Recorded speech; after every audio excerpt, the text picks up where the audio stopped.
Bangladesh, a nation striving for progress, finds itself grappling with a growing crisis, the relentless surge of Yaba, a highly addictive methamphetamine-based drug. Once confined to the shadows, Yaba has infiltrated every corner of society, ensnaring a generation in its grip.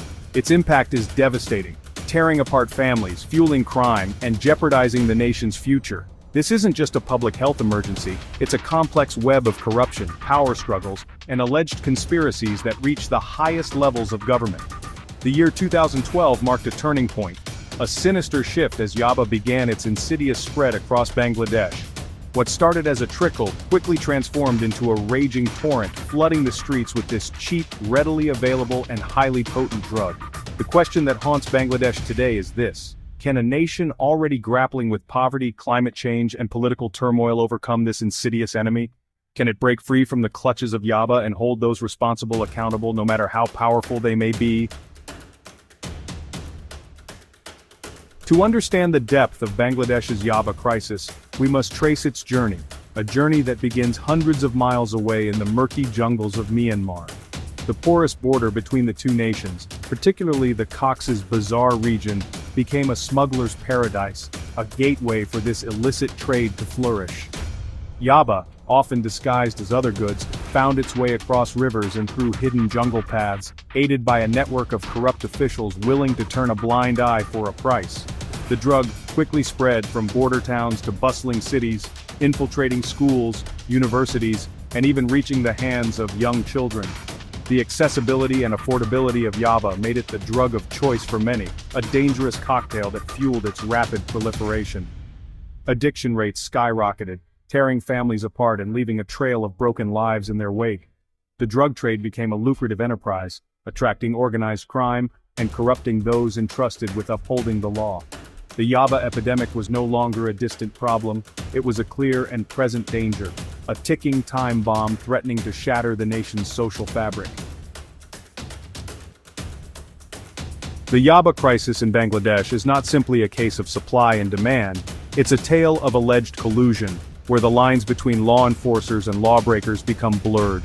At the heart of this intricate web are whispers of powerful political figures, high-ranking officials, and influential businessmen, all allegedly complicit in this illicit trade.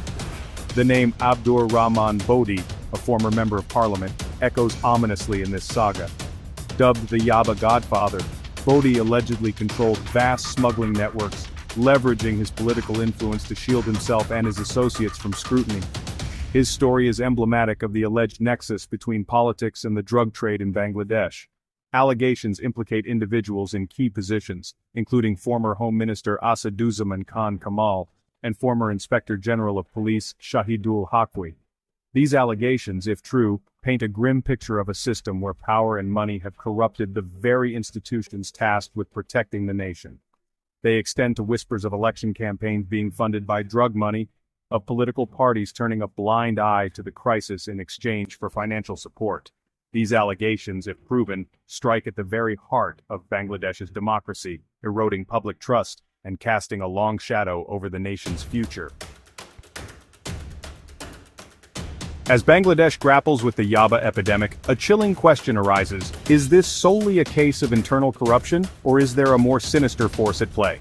Conspiracy theories abound, pointing fingers at a neighboring country, alleging a deliberate plot to destabilize Bangladesh through this drug scourge.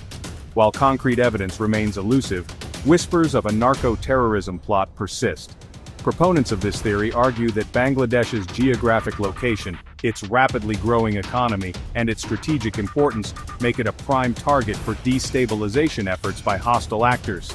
The theory suggests that flooding Bangladesh with Yaba serves multiple sinister purposes. Firstly, it aims to weaken the nation's youth, turning them into addicts incapable of contributing to society. Secondly, it seeks to cripple the economy by burdening the healthcare system and diminishing productivity. While proving these allegations remains a challenge, the possibility of external forces exploiting Bangladesh's vulnerabilities cannot be ignored. In the face of mounting pressure and international scrutiny, the Bangladeshi government launched a series of high-profile anti-drug operations, vowing to eradicate the Yaba menace. However, these operations, often shrouded in controversy, raise more questions than answers. Critics argue they resemble a theatrical performance, targeting low-level dealers while shielding the real kingpins. The year 2018 witnessed a surge in what the government termed crossfire incidents, resulting in the deaths of hundreds of alleged drug peddlers.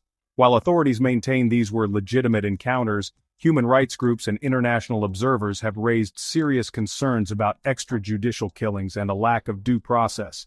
The epicenter of these controversial operations was Cox's Bazar, the alleged gateway for Yaba into Bangladesh. O.C. Pradeep Kumar Das, a police officer notorious for his ruthless tactics, led a crackdown that resulted in over 144 deaths in Teknaf alone. Critics argue that these anti-drug operations, while seemingly aggressive, follow a familiar script, targeting small fish while allowing the big sharks to swim free. Section 6. A voice silenced. The case of Saiful Alam. Saiful Alam, a surrendered drug dealer turned informant, exposed the deadly nexus between the Yaba trade and those in power. In 2019, Alam surrendered, offering information on the Yaba syndicate. He implicated top officials including Obaidul Quader and Asaduzaman Khan Kamal. Despite being under government protection, Alam was abducted and killed. His death remains a mystery, highlighting the culture of impunity in the drug trade. Section 7. The price of impunity, corruption and eroding trust. The Yaba crisis, beyond its devastating social and economic consequences, has exposed a deeply troubling reality in Bangladesh. The alleged rampant corruption that has seeped into the very fabric of society. This culture of impunity, where the powerful seem to operate above the law, has eroded public trust in institutions and fueled a sense of disillusionment among the masses. The allegations of high-ranking officials, politicians and law enforcement agencies being complicit in the Yaba trade paint a grim picture of a system where greed and self-preservation trump the rule of law.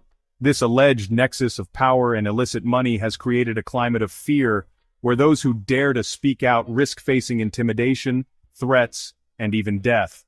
The lack of accountability for those in positions of authority further exacerbates the problem. Despite numerous allegations, investigations often stall, disappear, or result in lenient sentences for low-level offenders. Meanwhile, the kingpins, protected by their wealth and connections, continue to operate with impunity. The Yaba crisis in this context becomes a symptom of a much deeper malaise, a crisis of governance that threatens to undermine the very foundations of the nation.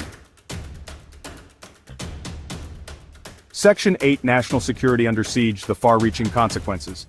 The Yaba epidemic, far from being a contained social issue, poses a grave threat to Bangladesh's national security.